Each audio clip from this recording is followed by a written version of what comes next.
ভালো কোনো সংবাদ আসছে এবং আমি মনে করি যে রাজশাহী খুব সুন্দর একটা জায়গা। এখানে কিন্তু সুন্দর একটা মাঠ, স্টেডিয়ামটা খুব সুন্দর এবং হোটেলও হয়ে গেছে, সুন্দর আছে হোটেল। তো আশা করছি যেহেতু ক্রিকেট বোর্ডে গেছি, গোটা বাংলাদেশে ক্রিকেট ছড়াতে হবে সত্যি কথা, এবং রুট লেভেল পর্যন্ত যেতে হবে।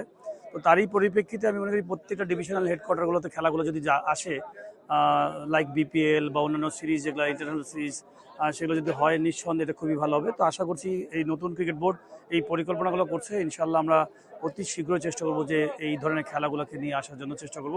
এবং রাজশাহী তার মধ্যে একটা অন্যতম জায়গা যেখানে কিনা এখানে ক্রিকেট কালচার খুব ভালো আছে, ক্রিকেটের লোকজন অনেক ভালো আছে, সব ফ্যাসিলিটিসগুলো আছে।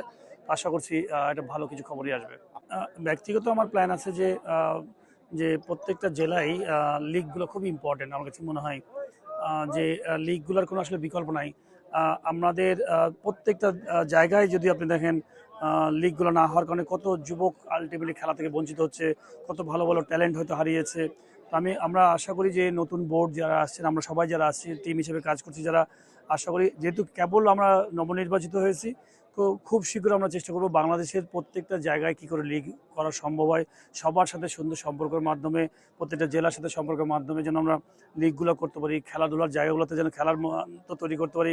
এবং আপনি যদি দেখেন যে প্রত্যেকটা 64টা জেলায় অলমোস্ট 1000-এর উপরে অনেক অনেক ছেলে হয়তো বঞ্চিত হচ্ছে, মানে 1000 না, 5000 7000 ছেলে হয়তো খেলার সুযোগ পাচ্ছে না লিগগুলো না হলে। তো আশা করি এই বিভিন্ন লিগগুলো যদি চালু করা যায়, আমার মনে হয় যে গোটা বাংলাদেশের ওই বলবো ক্রিকেটের যে উদ্দীপনা সেটা হয়তো বেরিয়ে আসবে। এবং আশা করছি আমরা এইগুলো আস্তে আস্তে করে করবো। বিভিন্ন স্কুল ক্রিকেট টুর্নামেন্ট, অনেক কিছু আইডিয়া আছে যেগুলো আমরা তো বোর্ড মিটিংয়ে বসে হয়তো সিদ্ধান্ত নেব এবং পরবর্তী সময়গুলোকে কাজে লাগানো। টিম রেজাল্ট, দিন শেষে একজন প্লেয়ার কিন্তু টিম রেজাল্ট যেটা করতে পারে না। টিমের যদি রেগুলার পারফরমেন্স যদি চান, যেমন ভারত টিমের কথা বলেন, ইন্ডিয়া টিমের কথা বলেন, সবার পারফরমেন্সে, প্লেয়ারদের পারফরমেন্স, ম্যানেজমেন্টের পারফরমেন্স, দলীয় প্ল্যানের পারফরমেন্সে কিন্তু এটা টিম চ্যাম্পিয়ন হয়। তো আমি মনে করি বাংলাদেশ ক্রিকেট বোর্ডের এই জায়গাতে যে আমি আসছি, আমার কাছে মনে হয় যে একটা দলীয় পারফরমেন্স খুব ইম্পর্টেন্ট।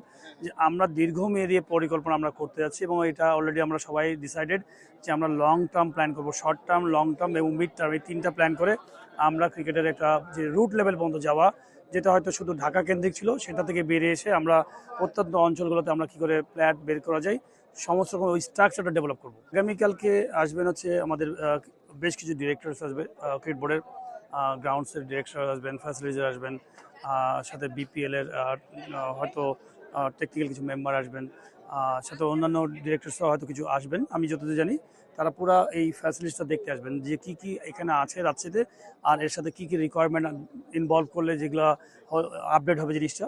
তো সেই জিনিসগুলোর জন্য পুরো পর্যবেক্ষণে আসবে। তো আশা করি যে সুন্দর একটা মাঠ, তো খুব সুন্দর, অন্যান্য কিছু জিনিস লাগে যে কোনো খেলা খেলতে গেলে, ইন্টারন্যাশনাল খেলা খেলতে গেলে, আপনি ওই মানের খেলা খেলতে গেলে ড্রেসিং রুমের কী অবস্থা, প্রেস বক্সের কী অবস্থা, ফ্লাড লাইট আছে কিনা, হোটেলের কী অবস্থা, প্রত্যেকটা জিনিস একটু সুচারুভাবে পর্যবেক্ষণ করা, যেন ভবিষ্যতে এই ভেন্যুগুলো যেন চালু করা যেতে পারে।